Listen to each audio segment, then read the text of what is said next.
For many foreign workers, America is feeling less and less like a land of opportunity. The world's best and brightest are starting, slowly for now, and not entirely willingly, to turn away from this country, saying it's unstable, unwelcoming, and too expensive to work here.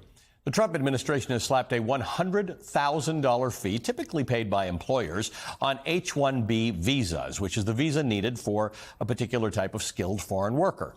It's been a coveted visa program. If you have an H-1B, it means that America, the beacon of ingenuity and innovation, wants you working, researching, and building in the United States. Getting an H-1B visa has been a source of great pride for more than 3 decades. And now for many people, it's just simply not worth it. An Indian computer science graduate in Texas told Reuters, quote, "I'll move to Canada or Europe, anywhere that actually wants us," end quote. And here's the thing. Other countries do want them. China, Germany, and others are rolling out new incentives to scoop up the same talent that the U.S. is now pushing away. Economists warn that the U.S. risks a brain drain that could undermine its global competitiveness. We're losing engineers, we're losing doctors and researchers who drive innovation and keep industries afloat. It's not just about tech or factories. It's about the collapse of vital industries, including the healthcare industry. The healthcare industry has already been grappling with a massive shortage of doctors, nurses, and skilled medical professionals. An analysis by the National Center for Health Workforce predicts that the U.S. will face a shortage of more than 124,000 doctors by 2027.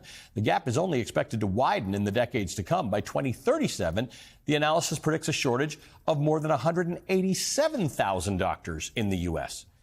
To fill the gaps in healthcare coverage, we hire physicians from abroad.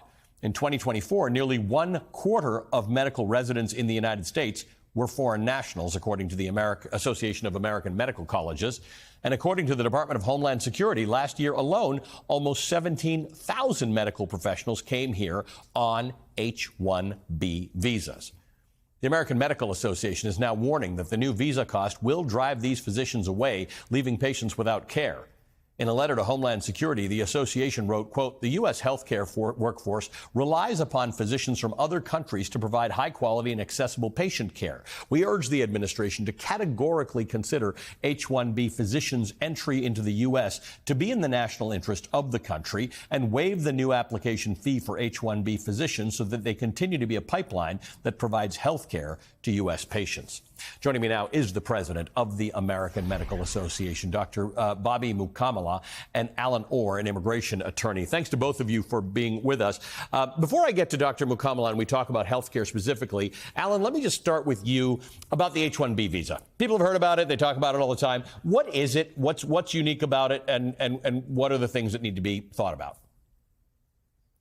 So in this case, the H-1B is a very coveted visa, and many of the H-1B holders are people that we educate in this country. So it's not just a brain drain, it's that we're turning the talent that we train in this country over to other nations. About 70% of the technology of our technology professionals in the country in college are foreign nationals. So if we limit the H-1B pool down, then we're not going to get those workers. We also should know that for every H-1B worker, they create 1.8 American other jobs. So it's not this sum zero game that we always are thinking about with jobs and ingenuity.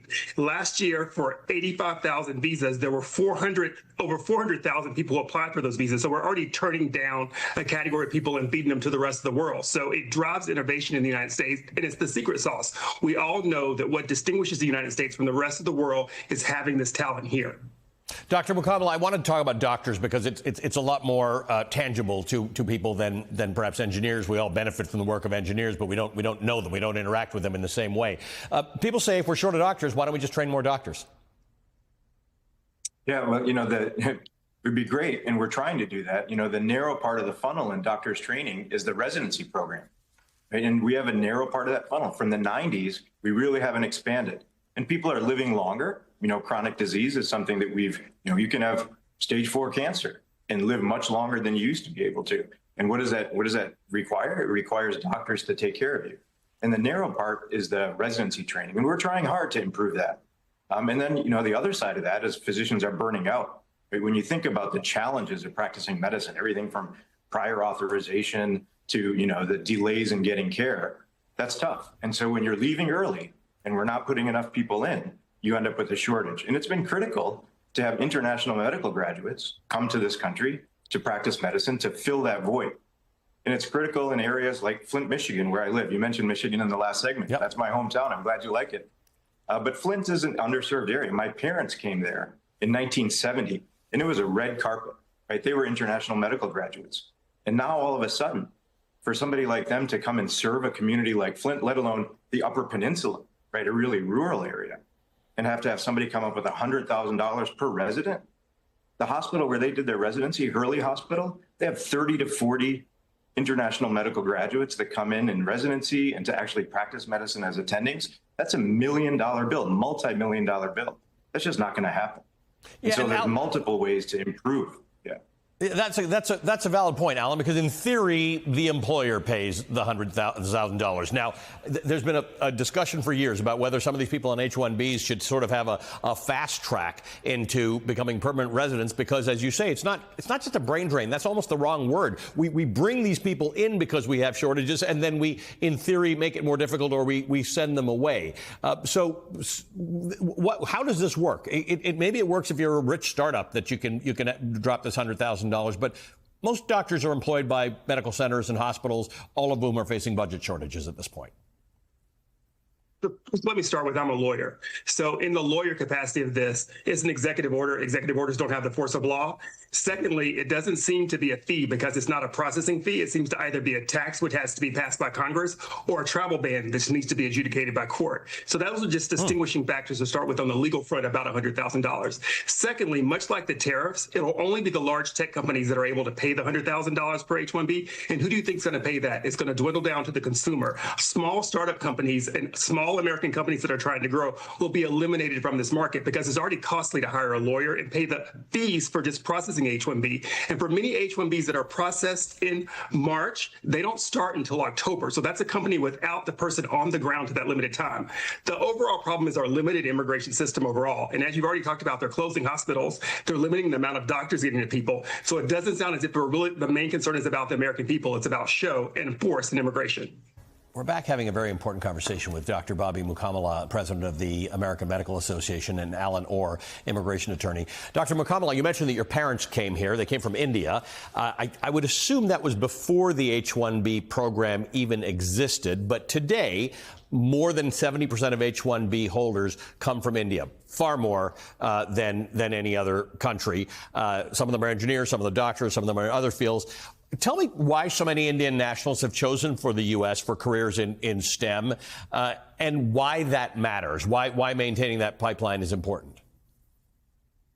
Yeah, I think if they've ever heard me talk about my parents, coming from villages in India, this can be from anywhere in the world, but they happen to come from villages in India at the age of 25.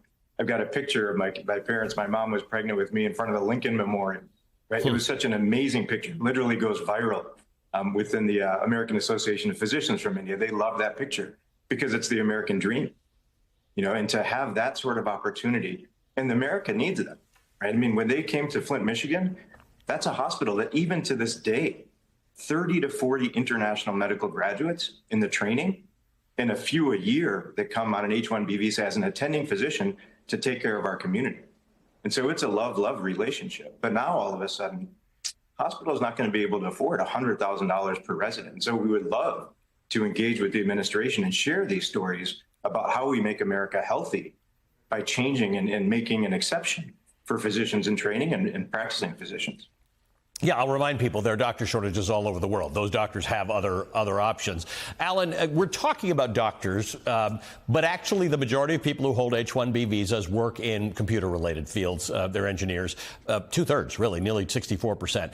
If we block foreign talent from filling those roles, we put America's leadership in technology and innovation at risk. On the other side of things, I get people tweeting me to say the reason two-thirds of these people are in tech is because we don't pay high enough salaries in the United States. So it's a way for tech companies to get a discount. Give me your take on this. Let's talk about a couple of things before we do this, guys. I think the racial components of what you just said about Indian nationals is important because Indian nationals come to this country and they have to wait 20 to 30 years to get a green card holder, where if you were from India or, if you're from France or Italy or somewhere else, you could get it quite rapidly within a 2-year period. So that's why the numbers are so large for Indian nationals. So they're paying taxes, they're not able to vote, and they're doing these jobs. The wages are set by the Department of Labor for H-1B jobs and by employers. So if the goal is to really talk about what people are being paid, paid, that we can address some things like the minimum wage on an international level or on a national level to make sure people are paid more. Sort of saying that H-1B workers are being paid more or paid less is just a fiction that does not exist for many H-1B workers. Many of them in tech make over $100,000 a year. So I just don't see that as being true from what I've experienced in my practice. Dr. Muqabala, talk to me about that as well. I mean, I assume a doctor from India can make a sort of an equivalent amount of money in any OECD country. They choose America in many cases, and we're very glad that they do. But talk to me about this income issue. Are we getting a discount on doctors because we're getting so many H-1B holders from India? No, we're not. And I mean, those physicians that come in and they're doing their residency training here, if you're a postgraduate year one, what we call PGY1, whether you trained in New York City or in Los Angeles for medical school, or whether you came over from as an international medical graduate, it's the same salary, right? And it's the same throughout. And then when you come to a place like Flint, Michigan, when you're an attending physician and the community needs you, they're happy to invest in you. Right? And so that's the experience that people have when they come here to serve these communities. The community is thankful. And they're not paying a price for that, right? I mean, sure, there's going to be some places that will abuse that, and that's exactly what the American Medical Association highlights, so it doesn't happen. But in my hometown, that's not at all a concern. Alan, you made the point earlier that this is not a law. And in fact, my last segment with Timmy Snyder, we were talking about the same thing, that this administration put out this big memo about Antifa. It's also not a law.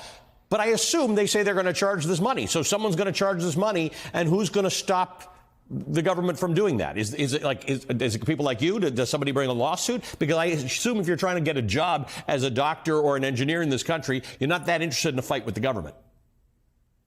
Sure. So there already is a lawsuit from California sort of hurting their tech industry. It's a broad lawsuit because implementation hasn't really happened yet. So it's going to be showing a real cause to be in court with. But yes, companies, when this was announced, fumbly, meaning because we didn't even know who it actually was going to apply to at the time it was announced last week. It was a big fiction that applied to everybody, and that there was going to be this big $100,000 fee that everybody's going to need to pay for anyone outside the country.